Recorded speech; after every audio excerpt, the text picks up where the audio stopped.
Hello, boys and girls. Welcome back to another episode of Cut the Shit, Get Fit. I'm your lovely host, Rafam Batushevsky, and I have the wonderful, for the first time ever on my show, Sivan. Say hello to my show. Hello, boys and girls. So to get started, I always like to do intros for my guests. And since this is the first time you're on my show, if you can kind of give a little backstory of who you are, what you do, and how did you get into the fitness industry in the first place? Sure. So my name is Sivan Fagan. I was born and raised in Israel. I moved to the States about 12 to 13 years ago, and I went to school here. I studied exercise science, and I suffered from an eating disorder when I was younger. So that kind of like what drove my passion into fitness. And I currently operate my company, Strong with Sivan, online and in person. Mostly in person now, just because of the COVID situation. I also contribute to bodybuilding.com, T Nation. I also work for Self Magazine. Pretty much that's it. Awesome. So That's I'm gonna try to unravel all of that. Yeah, I said a lot of questions. things. So let's kind of go back in time when you were like, I don't know, 11, 12, 13. Was Yeah. that kind of when the eating disorder happened, or like at what point did you kind of notice that was a thing? Yeah, so no, that was actually when I was 17, 18. I just remember like gaining a lot of weight during my high school. We had like what do you call it? All the finals, in 12th grade, 12 or 11th or 12th grade. And I gained maybe like nothing too crazy. I gained maybe like 10 pounds, 10, 12 pounds. And I just remember like my boyfriend at the time said, "Oh, you gained some weight." And to me, that was like the biggest insult ever. And obviously like back in the day, there was no, like it's like in Israel, at least there was no like, any kind of awareness about, strength training, or like, the models were very skinny. There was whole promotion of, very skinny figures. So I didn't even realize that I had an eating disorder until I realized that I was probably eating about 500 calories per day. I constantly thought I was fat. My hair was falling out like crazy. I was very yellow looking, maybe because of all the vegetables that I ate. And, I was lethargic. Obviously, I lost my menstrual cycle. And that lasted for about, I would say, a little bit less than a year.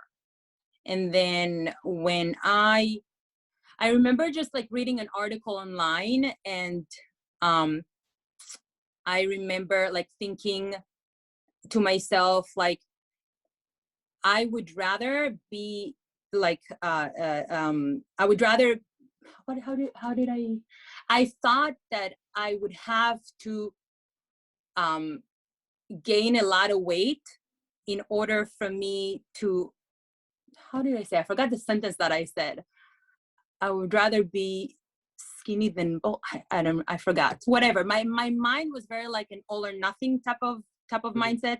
So I really wanted to be skinny, and I didn't care about anything else. But then I was introduced to strength training solely by my dad. And my grandfather actually used to be a bodybuilder when he was younger. And he was always kind of like, eating healthy and strength training and blah, blah, blah.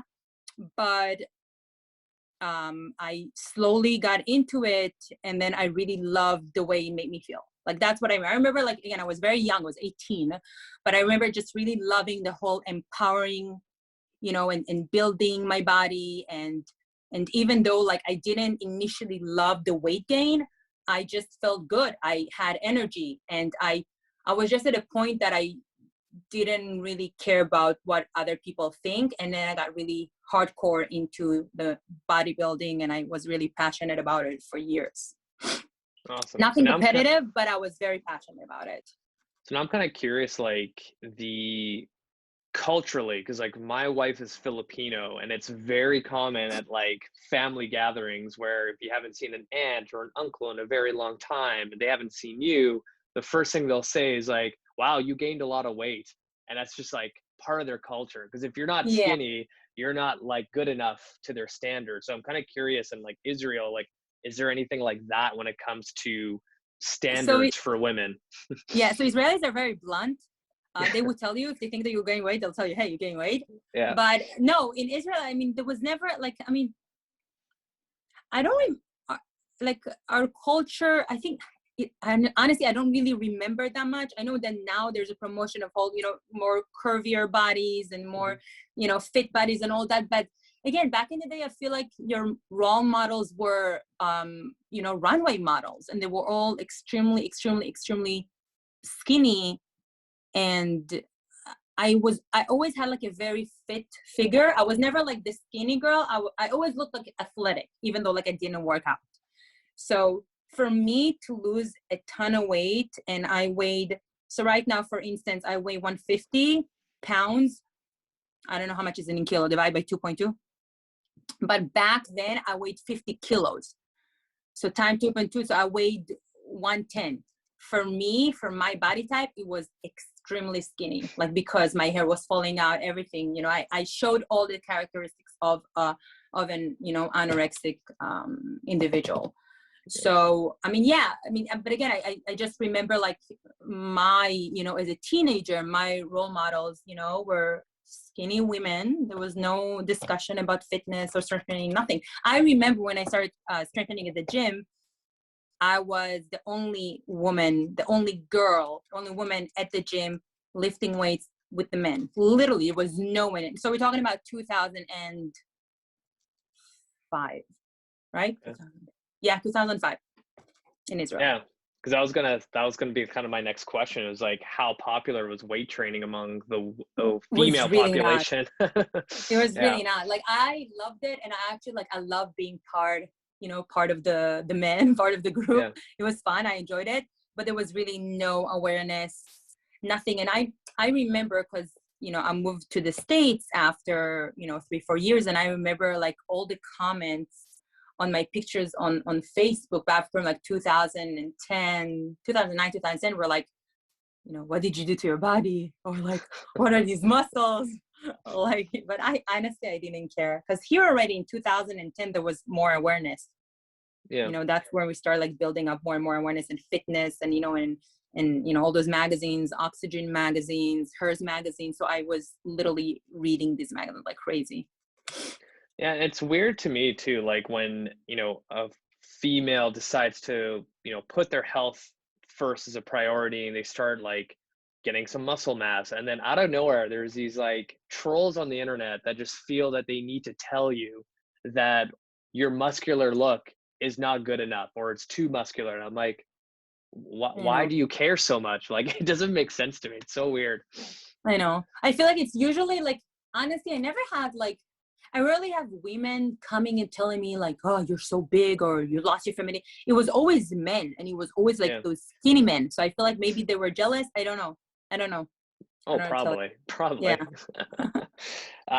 So what was the reason why you wanted to move to the States? I'm always kind of curious when it comes to like anyone from any other country moving to a whole nother country and it's completely different. What was kind of your driving force to move to the Yeah. States? So actually, my dad was born and raised in the States. So Okay. his family moved to Israel when he was 13 years old. So yeah, so I grew up with an American dad. So Okay. my parents made a decision to come to the States due to numerous reasons, and I just went for it. I did national service in Israel, and and I remember just like seeing that there is this degree called exercise science, and I knew that I wanted to go to school. So that was like the first thing that I did, but then I had to drop out because my English wasn't good. So that wasn't fun. No, I totally get it because even when I immigrated to Canada and because I was an immigrant, they automatically placed me in something called like ESL to basically Yeah. help my English right away. English is a second language. Yeah, I remember it, Yeah. of course. Yeah. And like every day I had to like learn the basics of English. Wait, But but how old were you when they put you um in English as a second language? like literally when I got into elementary school, like every year they just put me in automatically. There was no like assessment or anything. They just assumed that Uh, my English was terrible. They're like, yeah, just go in there. And I think at one point they're like, I think you're good enough. Like you could just like go back to your normal classes. But where was I going with that? What state did you end up moving to? Maryland. Okay, so definitely a difference. What was kind Yeah. of the biggest like shock to you when you moved to Maryland?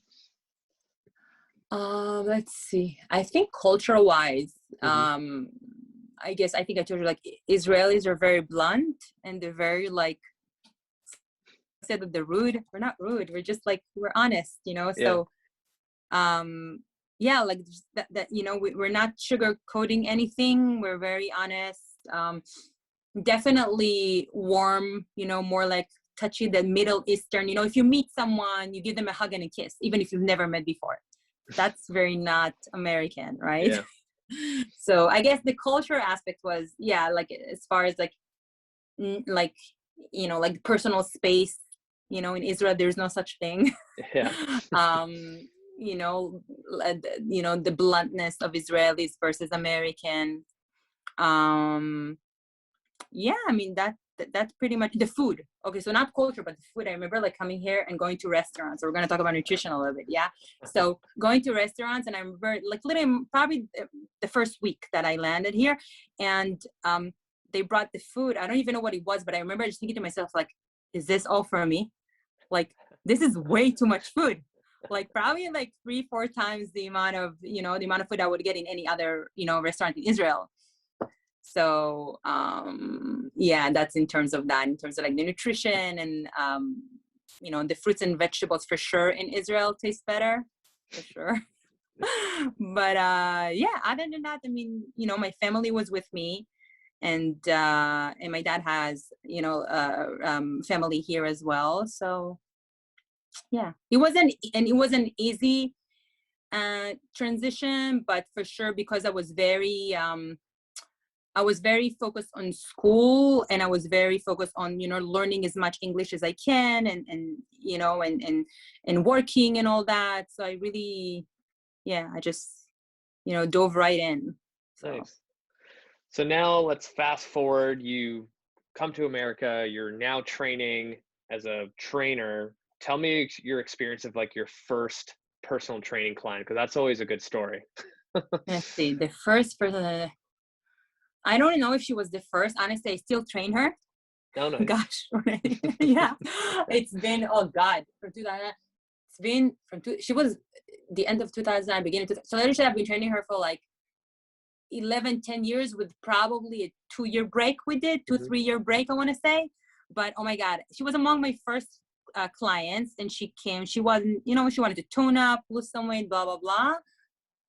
Back then she was 50, in her 50s, and and I immediately put her on, like, load her up with weight, like, you know, single leg press machine, and, you know, no Hmm. testing, nothing, just, you know, just have the best workout ever, and just, you know, go as hardcore as I can. And she told me that she couldn't walk for 2 weeks, Oh, and I was jeez. like, hell yeah, you got a great workout, and blah blah. Obviously, like, you know, I regret it.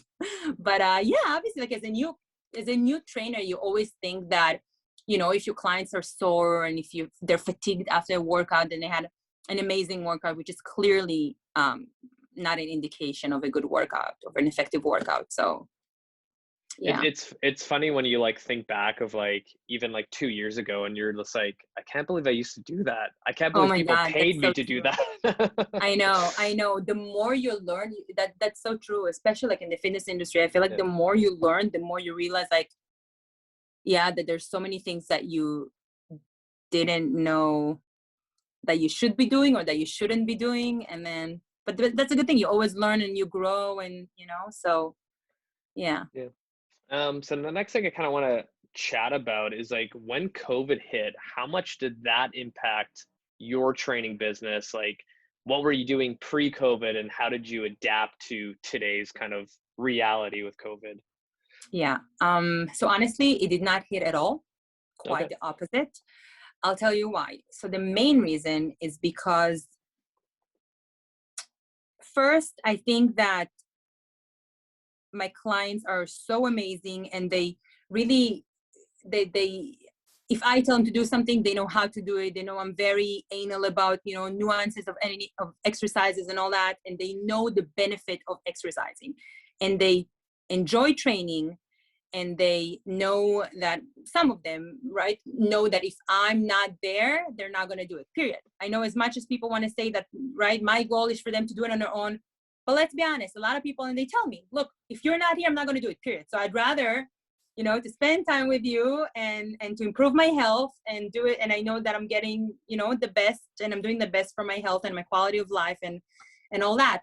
So I think that when that hit and we realized that we can't meet in person, automatically I send a mass email to my client. I'm like, hey, this is the situation. I'm going to transition my business online. Whoever wants to, continue training, I would love for you to stay. If not, I totally understand, right? And because I basically work on based on a 12-week contract. So I say, hey, you can basically break the contract because obviously these are not, right, ideal conditions or what you initially thought you would get when it comes to personal training. And they all stuck, basically. They all stuck with me. So obviously we had like a learning curve and, you have, so when you train people online, so I know how these people work. I've trained them for a while. Even if it's like 3 months, I know how the person works, how they operate, what I need to work on and all that. So obviously it was a learning curve for me as well, but as far as, doing certain exercises and show me like a side view and show me in front view and where are you feeling this and put the phone vertical and put the phone horizontal.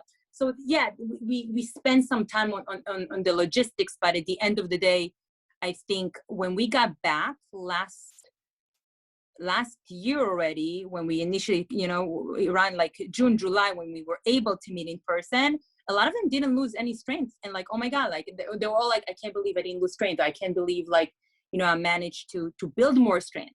So it's just to show that it's all about consistency at the end of the day. You don't have to to be at a gym. As long as you stay consistent with your training and, and when we definitely found creative ways, especially at the beginning, to challenge them and to make sure the intensity is there and, to make sure that they continue to train and, and that they enjoy it. And yeah. So. Nice. There you go. Yeah, it's interesting to see like when that initial, COVID scare, when it all kind of happened and the whole world kind of shut down, which trainers and businesses like try to adapt really quickly, or the ones who kind of just stayed back and kind of just watched what happened. But I felt like it kind of like filtered out the crappy trainers, which is kind of a good thing, and then kind of kept the people that are going to be in the industry long term that much stronger.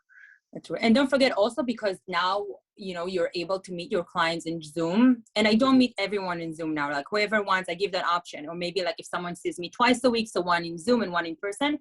But also because there's not that, there's more flexibility with timing, with drive and all that. So, I had a client that was able to up the amount of sessions we did. She's like, hey, like you can because you don't need to drive, right? Because I used to go to their houses or meet them at a gym that I rent space at. So she's like, hey, because you don't need to drive to me, then you can be here. We can be here earlier, so then we can add another session or whatever, So look, I think it's definitely a great option for people that want more flexibility and with personal training and all that. But I think that also there's definitely some missing component here that, people do enjoy the in-person. I have a client that told me, you know what, I love training with you. We've been training for almost a year. She's like, but I really love it when I see you in person and, and the engagement and this, it's not the same exactly. Yeah. Yeah. Cause I had a client yesterday ask like what my opinions were about like online training. And I'm like, over this whole COVID thing, like when I transitioned everyone online, everyone kind of came back in person. And I only have 2 people that stayed online because it was just easier because they had a full-blown gym at home, and they also work at home, and that was it. Whereas everyone wanted to come back because they missed that interaction. Even though like we're on Zoom right now and we're chatting, it's not the same. It's not the same. Right. 100%. 100%. Yeah. Now what I wanted to kind of get into is, because we were chatting about this before on Facebook, because there's a lot of stuff going on in Israel right now, and there's a lot of opinions. And for me, like, I don't know enough. I'm like basic level. So maybe kind of give a background of what's going on for the people who have no idea, and kind of let's kind of go from there. Yeah. So I'm not going to get into the conflict that, Sure. there are many resources online and, but I'm going to go with basically what's been happening in the past 10 days already. So the Palestinian Authority, the head of it is a terrorist organization called Hamas. In their charter, if you simple Google search, it will tell you in the charter that their goal is to basically kill all Jews worldwide. That's literally their goal. So they were never elected by the Palestinian people. They're dictators. Okay, so what happens is that they fired over 3,000 rockets into civilians in Israel, okay, over the past 10 days, 2 weeks. And the IDF, right, the Israeli army, retaliates, right? It has to, because otherwise this is not going to stop. And before they basically, go and bomb the Hamas headquarters, this is why the situation is so complicated, because what happens is the Hamas, they operate from schools, they operate from residential areas, and they operate from hospitals. So they use the Palestinians as human shields. That's the situation. So the IDF, the most moral army in the world, we have this term called Toar HaNeshek, which basically means you call them and you say, hey, we're about to bomb this building, please evacuate. We don't want civilians to get injured, to get hurt. Hamas literally forces these families to stay there because they glorify death. They think that if they die for Allah, for God, they will get, the 72 virgins, the whole spiel there. And that's why they have so many casualties, because they literally use their children and women as human shields. And again, a simple Google research, you can see the head of Hamas talks about it. The head of Hamas perpetuates hate and murder of Jews. And the only reason why they have so many casualties compared to the Israeli side is because the Israeli side developed a defense system called the Iron Dome, which basically any missiles that come from Gaza into Israel, it basically counteracts that, right? Is that the right word? Counteracts that. Mm-hmm. So that's why we have essentially 10 casualties in Israel as opposed to 200 in Gaza. And the main problem here that you're dealing with a terrorist organization. I know I'm sure there are a bunch of, and I had Palestinian friends in Israel. That's why it's so crazy to me, because they're under a dictatorship. So if really everyone is so worried about the poor Palestinians, a lot of them really want peace and they want to coexist and they don't want this craziness that's going on there, then we need to take down Hamas. We need to take down Hamas, because you can't make peace with an organization that uses women and children as human shields and literally operates. They were given billions of dollars from many, many countries. And you know what they did? They built underground terror tunnels to infiltrate into Israel and to send terrorists, terrorists with bombs. And it's insane. It's insane. So I feel like it's so easy to go and say poor Palestinians, and I do feel for them. I really do. Many Israelis, majority of Israel, even though obviously they're extremists in any side, right? No one is perfect. They're extremists in any side. But we all want to coexist. We all want, we want a two-state solution. That would be the easiest thing. But when the head of the organization, when the Palestinian Authority, when the leaders are a terrorist organization, what can you do? You can't reason with them, right? They want you dead. And again, people like, Israel has to stop. It has to stop. There are too many casualties by Palestine.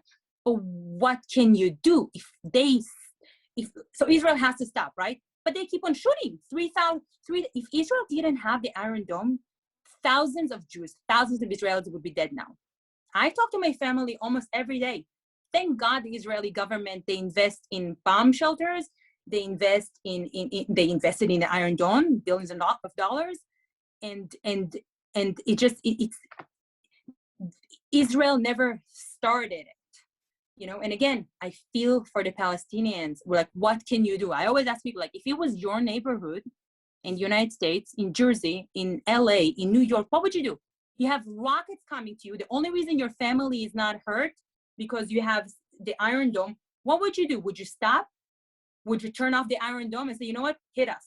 What would you do? You're kind of like you're there's a term in Hebrew called like you're falling in between the chairs. There's really not a good, right? So the only thing that the IDF can do is to say, hey, like we're about, and there's so many recordings of Israeli IDF officials call and say in Arabic, obviously they say like, hey, listen, we're gonna bomb this building, and they're so precise. So when they bomb a building, it's literally the building that Hamas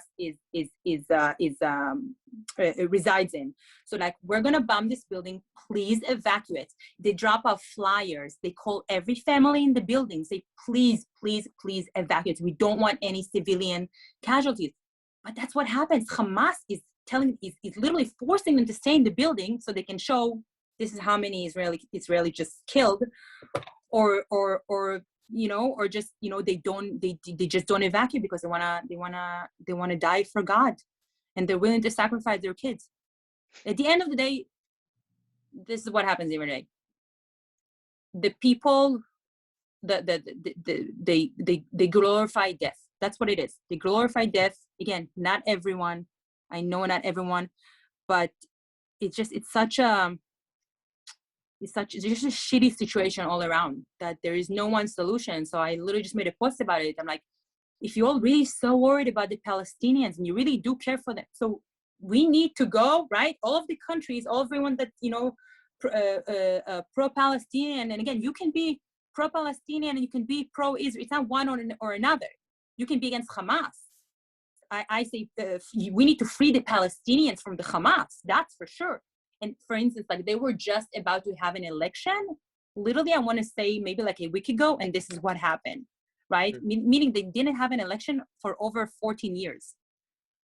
So, and like living in Gaza, from what I've seen, and if you're gay, you're gonna be decapitated. Period. If you're a woman that you might have brought dishonor to your family, you're going to be decapitated, or you're going to be. So again, we're talking about Israel is the only democratic country in the Middle East. So it's Israel versus that other side, and that other side is not it's a dictatorship. So Israel, everything that it does to protect its civilians, period. Israel never said woke up one day and said, hey, we're going to bomb your building because we feel like it. No, it was they tried to defend their own civilians, and they tried to prevent them from keep on firing rockets, over 3,000 rockets into Israel. My family and friends are in bomb shelters. Every couple hours you have to go in the middle of the night. And it's insane. It's insane. And I just wish we could get rid of the Hamas and put someone who has a heart and really want to coexist and to have a two-state solution. That would be ideal. But again, there were numerous opportunities in the past, and the head of the Palestinian Authority always said no. So that being said, yeah, because like obviously you've been yeah, that's good. Obviously, because you've been educating online with all of your Facebook posts, so I'm kind of curious of like the negative replies that you got. Like, what are the points of other people kind of going against your point? Because I'm kind of curious of hearing the Yeah, other of course. side of everything, right? But yeah, kind of share a couple, you know. Yeah. So the first one is just like, fuck Israel. Fuck Israel. Fuck you. Or like, oh, there was one good one. I guess being a great coach doesn't mean being a great human. Okay. Oh, God. That's what I got. But when it comes down to the people that are like, hey, but this is what I think. Okay. So for instance, one of them was like, and a lot of them has to do with the lack of education and the lack of understanding of the history and the lack of, and the misinformation. Like nowadays we live based on memes, right? Memes and da-da-da. And a lot of celebrities and influencers are perpetuating a lot of misinformation. So for instance, one would be Israel is an apartheid country. Basically means that Arabs don't have equal rights, right? Just like, and that's completely false. Like it's so crazy to me that I have to like say it. Like Arabs basically coexist among Jews and Christians in Israel. So Arabs go to the army. Arab Muslims go and serve in the army and are proud Israelis, right? Not everyone has to be Jewish there. They get equal rights. They have their own democracy in the Knesset. How do you say Knesset in English? Like to represent the Arab people in Israel. So they have their own how do you call it? People that represent them in the government, right? They are singers. They're in the news. They have their own restaurants. Basically, they're literally just like Israelis. Literally the same thing. That's why it's crazy to me when they say they don't get equal rights. I'm like, and when people say it, I'm gonna go to Israel. I'm like, tell them like going right now to Israel. So there's this one guy. His name is Yosef Haddad. I think he's a very loud Muslim Arab, is proud Israeli, so he always talks about it. Like he basically take all the misinformation and says like that's BS, that's BS, that's BS, that's BS. So again, so this would be like number one. And again, like I used to go to Jerusalem a lot. I had a lot of Arab friends, and it was never like you're an Arab, you're a Jew. It was not like it's like we're Israeli. It would never again, what you hear from the States, what you hear in the States compared to what really is going on in Israel, it's like twisting reality. Like literally that's that. But again, we're talking about in Israel. The Palestinian Authority are self-governing. Does that make sense? So they have their own government, but the government is a terrorist organization. That's why it's so crazy. You know that it's considered a gold mine to a Palestinian to be able to move to Israel, to live and work in Israel. That's a gold mine. That's a democratic country. You can do whatever in Israel. There's gay parades, everything, right? The democratic country. You can practice whatever the hell religion you want, do whatever you want. It's not like that in the PA. Do you understand where I'm coming from? Yeah. Again, and everything that you hear online, it's such BS, and it gets me so aggravated. I always say, like, if you don't believe me, go to Israel. Go and look, go and figure out yourself if you don't believe me.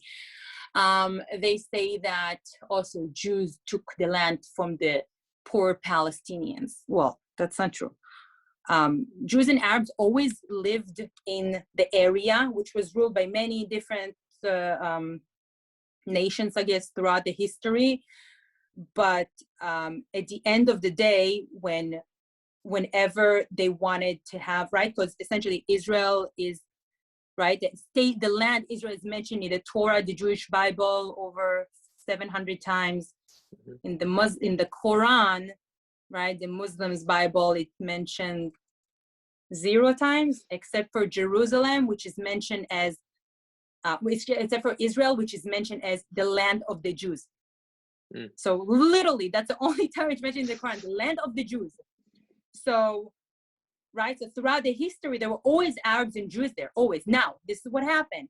When Israel was established, they wanted to have like a 2-state solution, right? They wanted 80% of Israel to the Arab community and 20% to the Jewish community. That was in 48. They refused.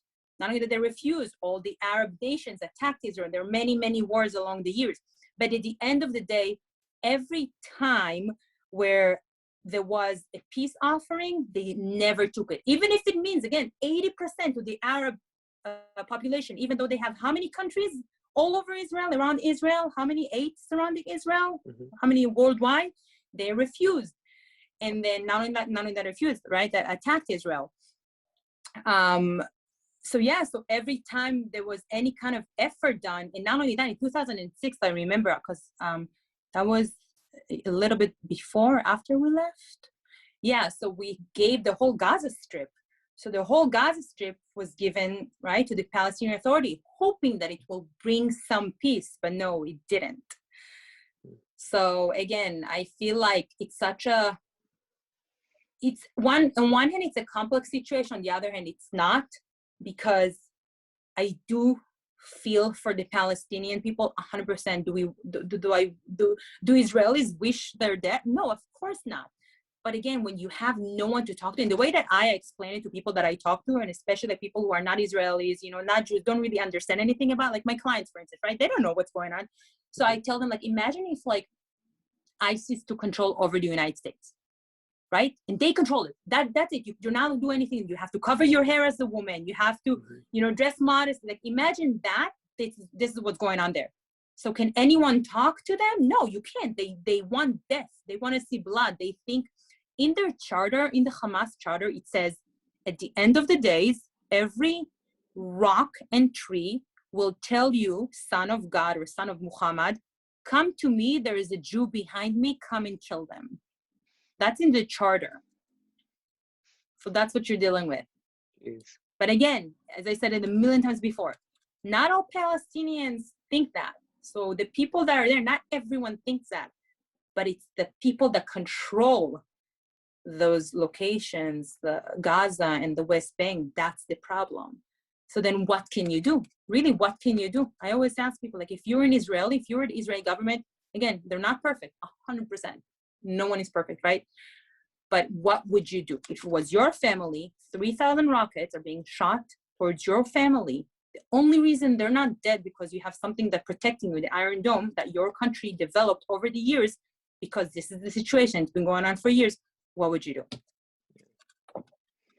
Yeah, it's a tough situation, because I even remember, I think it was in the 60s, they wanted to conduct research to figure out why so many people followed Hitler and just blindly just did every command that the Nazi regime wanted to do. And they took a bunch of people in a test lab, and the controller of the experiment just told the participant to press a button. And if the person said, like, oh, why am I pressing the button? It's like, it's for the experiment. That's all they said. And, they would press the button, and then a veil would open up with another person in front of them. And every time they press a button, it sent an electrical shock to another person. So they constantly had to press it. And like, to a point where the person's like, oh, I can't do that. I'm hurting the person. That's like, it's for the experiment. And I think it was like up to 80% people kept following the order to shock the other person in front.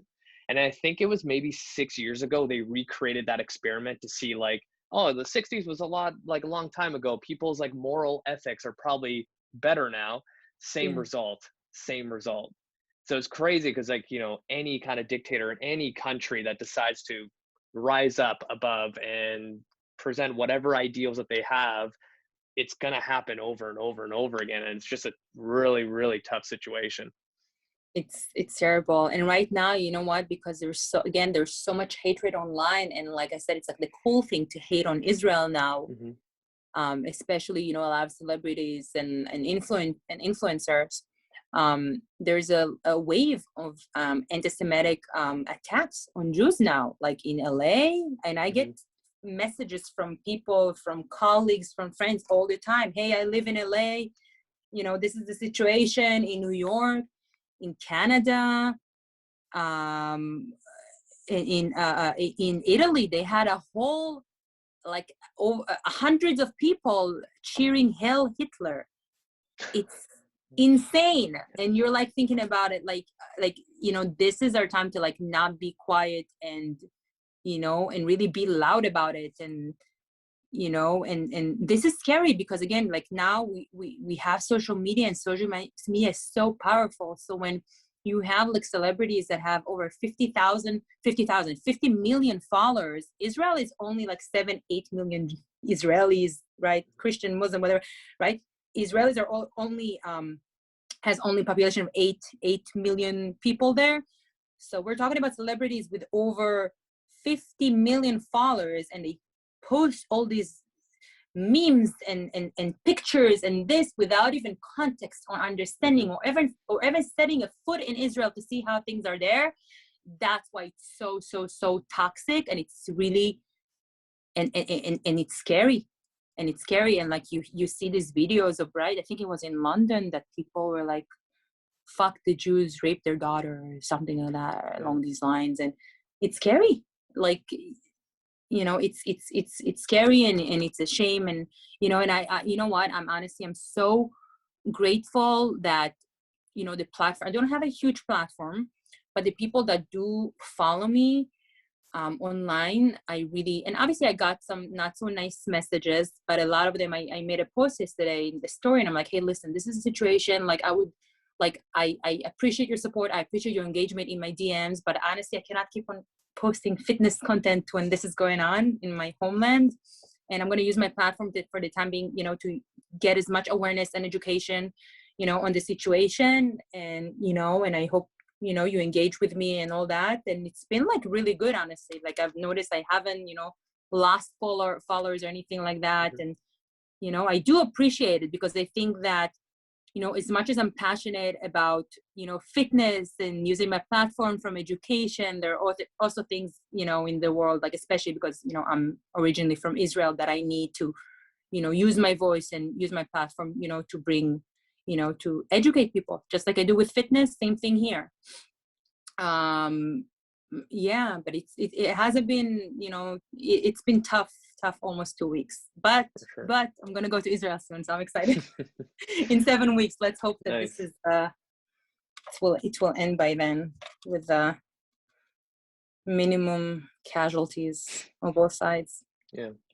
So now to kind of turn the tables to make this more positive. Yeah, let's go. Let's go. If someone was to travel to Israel, what should they see? What should they do? What should they eat? Oh, God. Okay, fine. I haven't been there in 8 years, so I'm a bad Israeli. So I would say go for sure to Tel Aviv. It's like a melting pot of different kinds of people from, you know, all over the world. Tel Aviv and Jerusalem are amazing. So Tel Aviv, Jerusalem, as far as like culture and history, I would say definitely go to the Dead Sea. The Dead Sea is amazing. Honestly, all over Israel is beautiful. And again, it's literally like a melting pot. You find people from all over the world, different types of people, and you need to go to the shuk, the market. The market is amazing. You have all these, you know, different spices, and because Jews, right, were essentially from all over the world after they were dispersed originally from the land of Israel, according, from history. So we have, like, for instance, like my mom is Moroccan, so I'm a Moroccan Jew, and my dad is American, but his family is originally from Russia and Poland and Germany. So, the foods there are so, you find foods from all over the world there. So it's amazing. And again, it's like it's extremely, there's freedom of everything there. Like, really, freedom of everything. And you can dress however you want. You can, support whoever you want. It's really, I always say that Tel Aviv is like a mini New York. And it's beautiful. The beaches there are beautiful. People are beautiful. Food is great. Very accepting people. Very blunt. Can be rude. Will honk at you a lot of times. Don't have patience, but very, very warm people. And yeah, Israel, it's beautiful. And yeah, I just hope we can live in peace there. Awesome. With the neighbors. So very last question, if people wanted to find out more about you, where can they find you online? And any upcoming projects or anything else you want to promote on my show, you can right now. Thank you. So my website is sivanfaganfitness.com. I'm very active on Facebook, Sivan Fagan, or my page Strong with Sivan. Also on Instagram. I think it's either Strong with Sivan or Sivan Fagan Fitness. Either way, you'll find it. A lot of my workouts, every week we have a workout on Self Magazine. A lot of good articles are in bodybuilding.com, anything that has to do with, building muscle, losing fat, mindset stuff, any upcoming projects. I constantly write articles. I've been on a little break recently because I was moving and all that, but I really do want to I am creating. So I'm creating a program that will specifically target women and strengthening at home. So I've been working on it, and a little bit of the nutrition mindset when it comes down, to losing weight, but also keeping it off. So I've been working on that too. But again, like, I'm very, very active.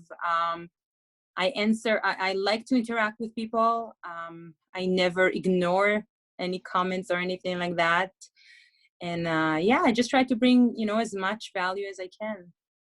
Awesome. So thank you so much for your time. This was amazing. Thank you. Thank you so much.